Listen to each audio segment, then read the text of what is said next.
The call was against Neil Quilter, who plays that right guard position. It was declined, and it will be 2nd and 10.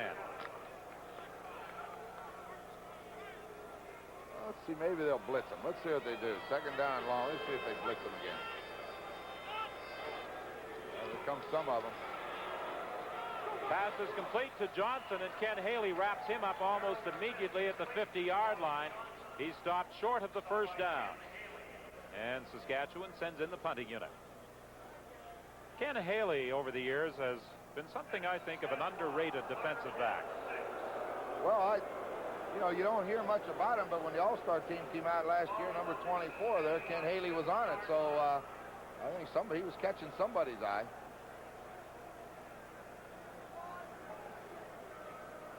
McGrath stands at the 36-yard line to launch this 3rd down punt. Nealis and Sampson are back. Good kick that will be taken by Nealis at the 10. Penalty flag. Nealis breaks away from a couple, but I think it's going to be called back by a clipping call against Winnipeg. That Jerry McGrath kick traveled 50 yards, and Kevin Nealis on the return had a good run back, but it goes for naught.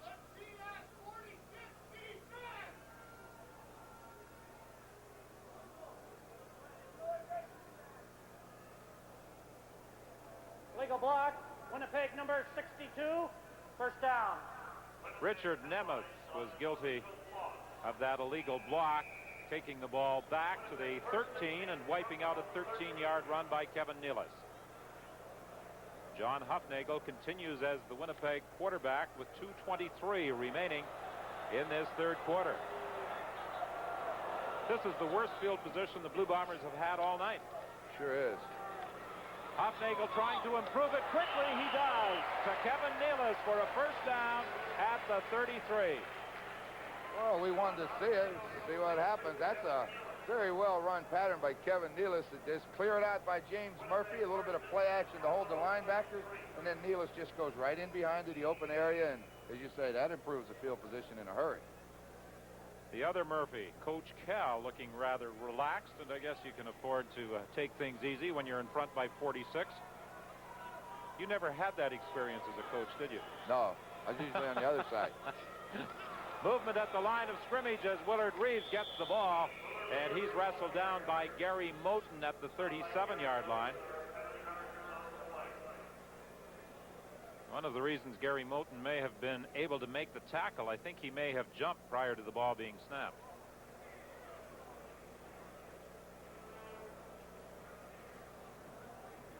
Winnipeg will have the 5 yards marched off, and we'll be looking at a 1st and 5 play.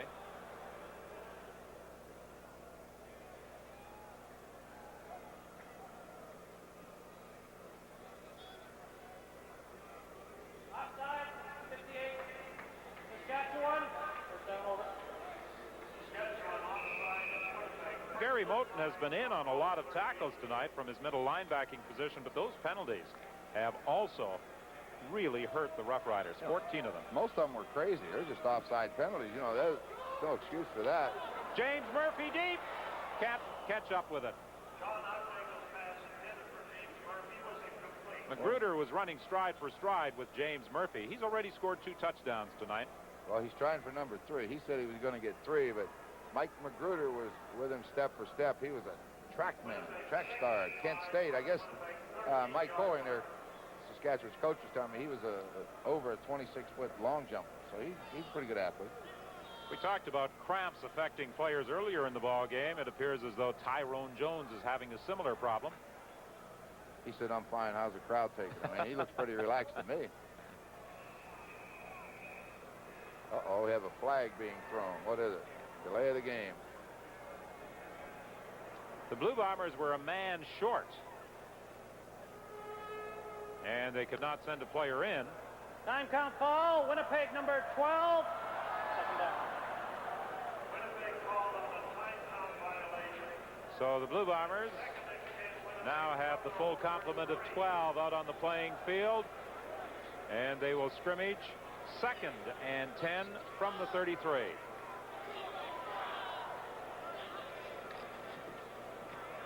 No way. Sean Kehoe was hit immediately by Gary Lewis.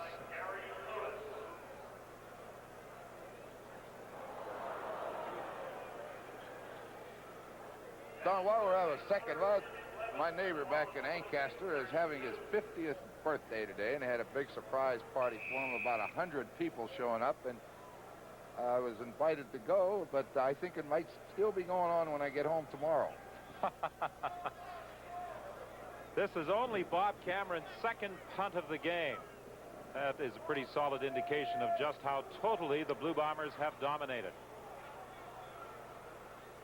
The ball bounces to Jeff Patterson. Patterson at the 40-yard line, nowhere to go but down. So your neighbors hit the half-century mark. You're Bud Harbour, zeroing he's in a little on that, older aren't than you? me. I'll probably be there in about 15 years.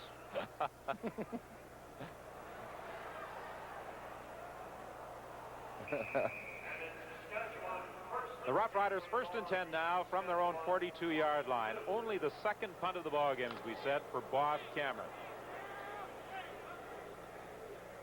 We have 18 seconds remaining in this 3rd quarter. Smith throwing deep down the sideline. Michael Alarms could not hang on. He was open. And Smith delivered that ball perfectly. Alarms should have had it. Just about as well as you can throw it. He just stepped back there, and Alarms turned that thing up the field. He put it right on the money. You just got to catch that. But that's the way the night's been. You know, it's so it's not a surprise to Jack Goda looking at him over there. He just shook his head. And he said, that looks like one of those nights.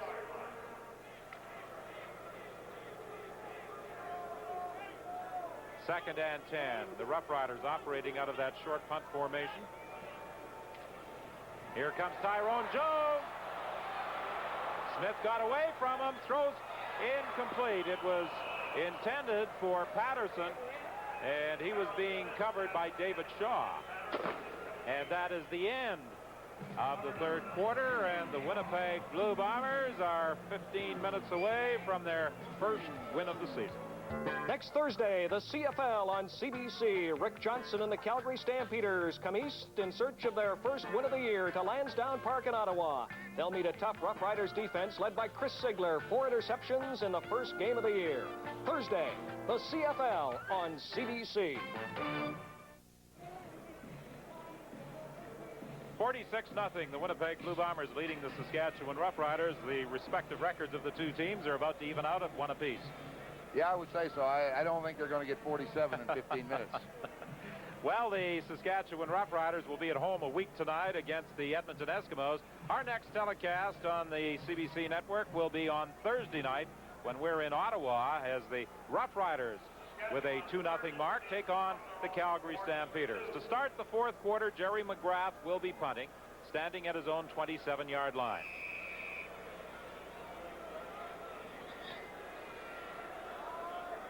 Winnipeg dropped 3 people back. The short man is Scott Flegel. McGrath has been kicking very well. One of the few bright spots for Saskatchewan tonight. Nealis takes the ball, spins around, and look out for this young man. He can fly. McGrath, the lone man back. Will he catch it? No.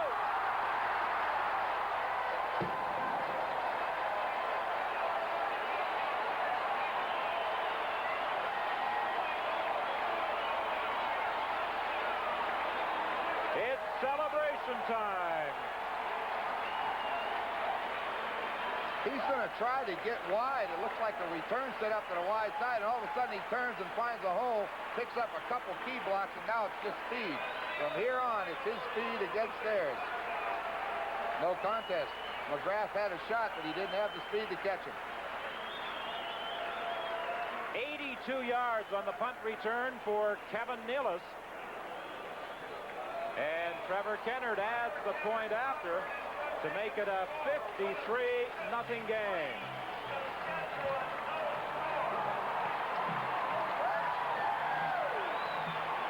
Take another look at it. It looks like he wants to go wide. Then all of a sudden he turns around. He picked up a key block in there from I think number 52, and now it's just a race. Nothing to this game, is there?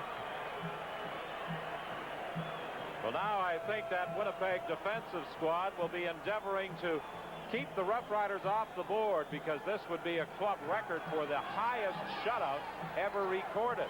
Their previous best was a 36-0 win over Montreal back in 1982, and they also were thumped 53-0 by Montreal in a game played in 1967. And it's now 53-0, Winnipeg leading Saskatchewan. A total rout tonight here at Winnipeg Stadium, and unexpected.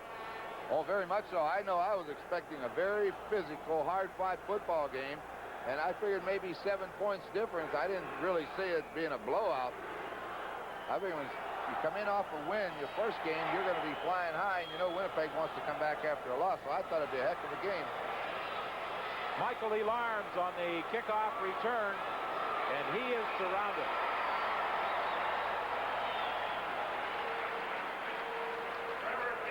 The Roughriders, on almost every offensive series, have not really had good field position.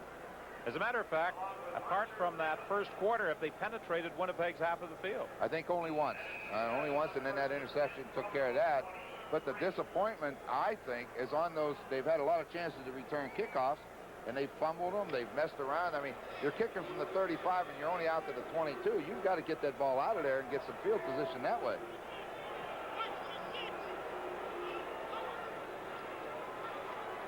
Smith looking for Elarms. He's got him, and Elarms gets away from one, gets away from two.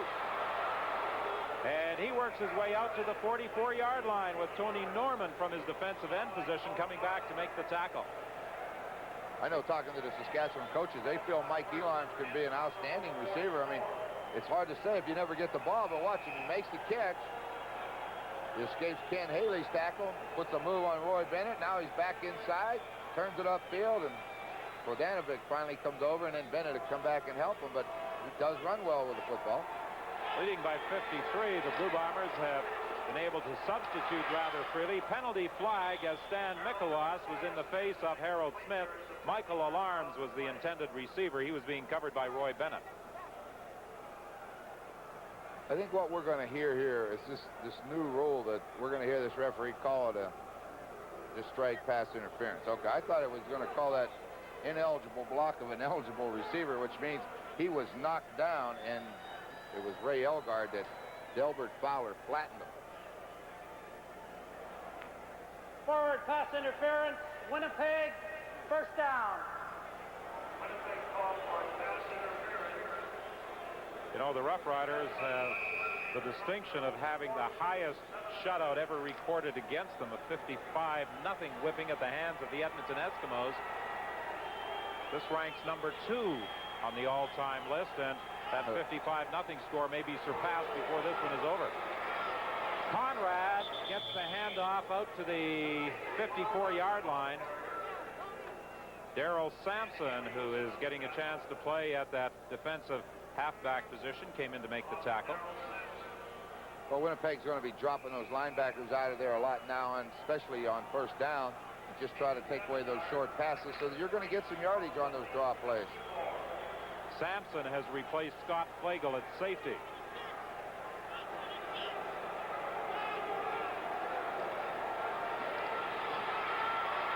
Smith with time, throwing deep for Tony Dennis. He's got it.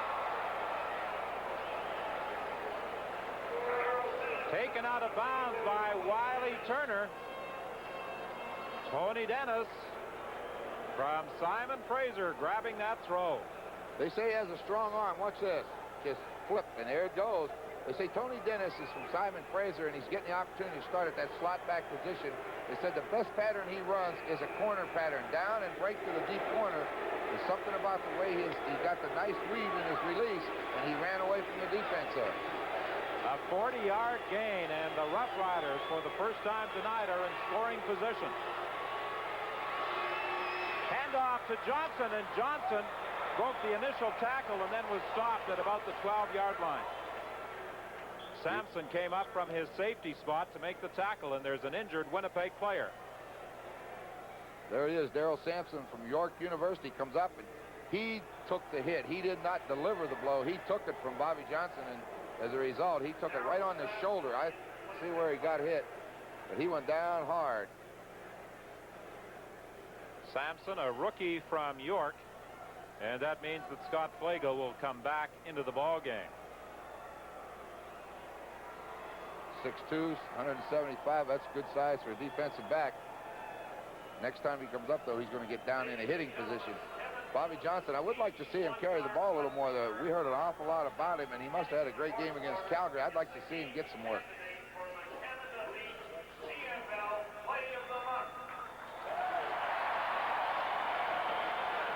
It appeared as though he took the blow on his left shoulder.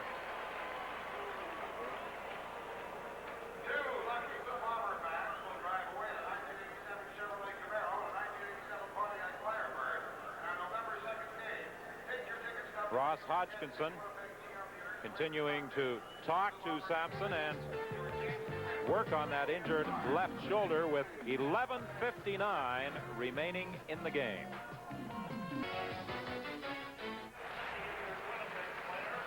Well, Sampson comes off. Scott Flagel goes back in at safety for Winnipeg. 2nd and 7 for the Roughriders.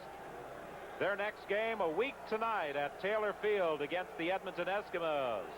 And the Eskimos are off to a fine start under Jackie Parker. A victory on the last play against Calgary, and then an impressive performance on Thursday night against the British Columbia Lions. What I was most impressed with was the play of Matt Dunnigan, the way he only ran the ball, I think, 3 times, and he just stood in there. He threw that football very crisply and right on the money, and boy, they had the BC Lions confused, and then turning on the other side, the Eskimo defense shut them down. 2nd and 7 for the Roughriders. The fans here at Winnipeg Stadium want that defensive unit to shut them out. The pass is intercepted by Roy Bennett. He fumbles the ball. Winnipeg manages to retain possession as Scott Flagel gets it.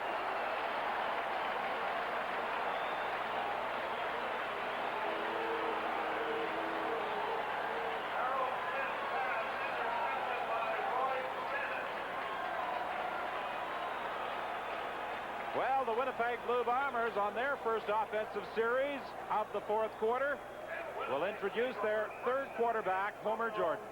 Yeah, that particular pass, he gets a little pressure, but he just flat throws it over the head of Ray Elgard. You see, it's overthrown, and naturally there's going to be a defensive back there, in this case Bennett. He's trying to lateral the football. That's a dangerous thing to do. I thought he had fumbled, but as we saw on the replay, he tried to flip it out to Scott Flagel.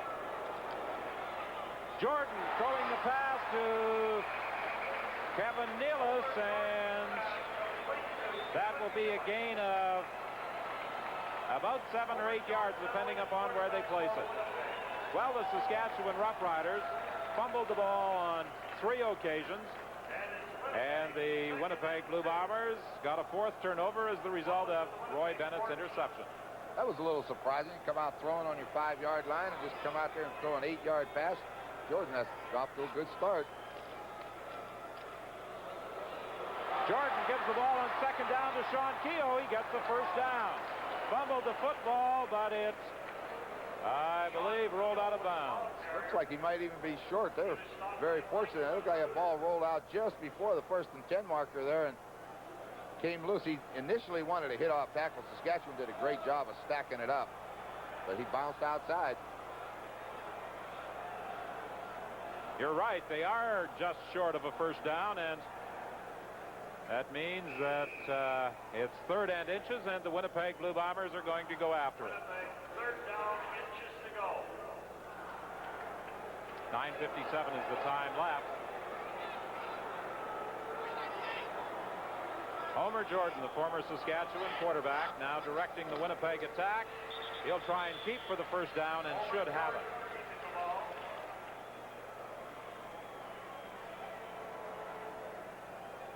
Of course, Homer Jordan wants to get as much playing time as he can in this ball game, so he was quite happy that Cal Murphy decided to gamble on 3rd and inches deep in his own zone. He sure did. You know, he's not going to get much playing time this year, and it's great to see 3 quarterbacks on the roster, especially a young guy like Jordan who needs playing time. You know, you're not going to improve when you never get the opportunity to play. Last year, he wouldn't even have been able to dress, and at least he's going to get into a game that last year he had no chance of.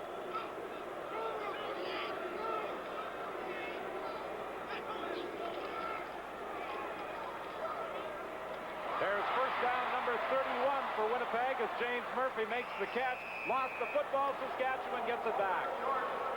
Glenn Sutter comes up with the football. James Murphy made the catch, then fumbled the ball. He had a first down, but Saskatchewan recovers the fumble. We're going to get a roughing the passer call here, and it's going to give possession, I think, back to Winnipeg. Heck of a throw. Threw it right in there, and then Murphy trying to escape and make extra yards, but there's a flag down, and I believe it was roughing the passer. Yes, the yardage being marched off against Saskatchewan.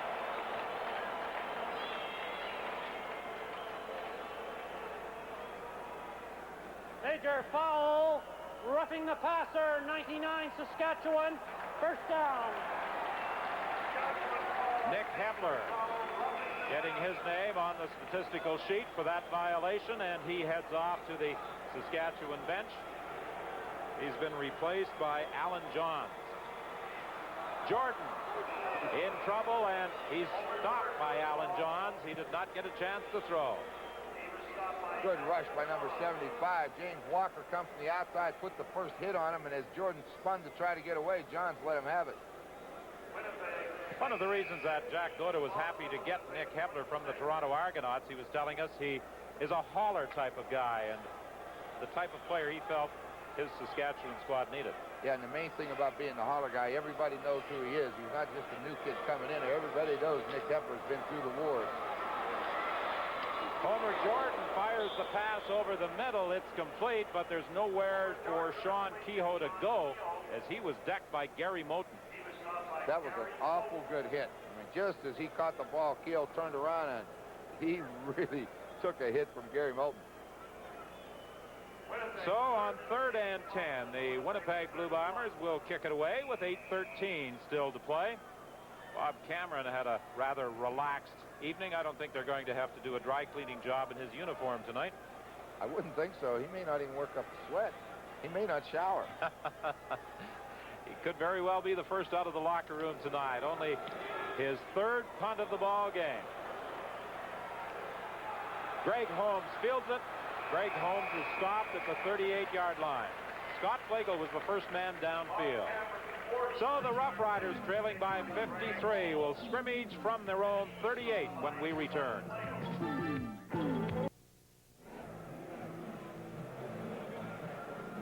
At the Winnipeg bench, Homer Jordan conferring with the assistant coaches upstairs in the spotter's box. And Joe Pow just looking at that clock, wishing this one was over. Homer Jordan wants to keep on playing. Harold Smith for Ray Algard. First down at the Winnipeg 51. I like the way Smith rifled that one in there. Well, we saw him play last year, Keldons. He has a heck of a strong arm, and Elgard runs great patterns when he can go down and turn to the inside, and he'll find the hole. The Blue Bombers, as we said, are sitting back in a zone. He'll find the hole, and when Smith's arm, he'll get it there in a hurry. Well, Smith has completed 6 passes tonight in 11 attempts. 3 of them have gone to Ray Elgard. He was looking that time for Michael Elarms. It will be 2nd and 10 from the Winnipeg 51. The injured Winnipeg player is linebacker Tyrone Jones. We've talked numerous times about free agent camps. What a find Winnipeg came up with when they got Tyrone Jones.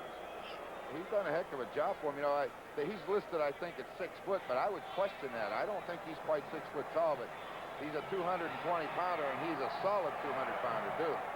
Out of Southern University, the 1985 Shenley winner as the outstanding defensive player, and, of course, he was the defensive MVP of the '84 Grey Cup game. I think those cramps are coming back to bother him a little bit. I've never been able to figure out that fella on the sidelines. Was that Buzz or Boomer? I don't know. I wasn't about to say anything because I don't know.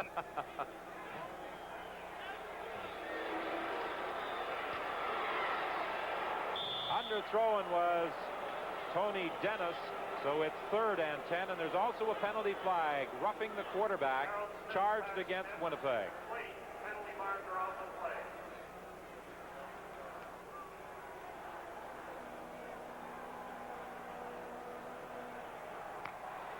Major foul. Roughing the passer, number 72, Winnipeg. First down. Linebacker Delbert Fowler gets charged with the roughing the passer call. Well, we'll see him come in. Coming from the outside. There it comes. The ball's gone. Hit after the ball. Is that left the quarterback's hands? Good call. Holmes has replaced Jeff Patterson for Saskatchewan. Harold Smith didn't get a chance to throw as Hassan Abubakar got through to drop the Saskatchewan quarterback. Well, you saw those Winnipeg linebackers right up in the line of scrimmage that time. They was coming on the blitz, and they put the pressure on in a hurry. Well, they're removing the tape from the ankle of Tyrone Jones. So he could have a problem.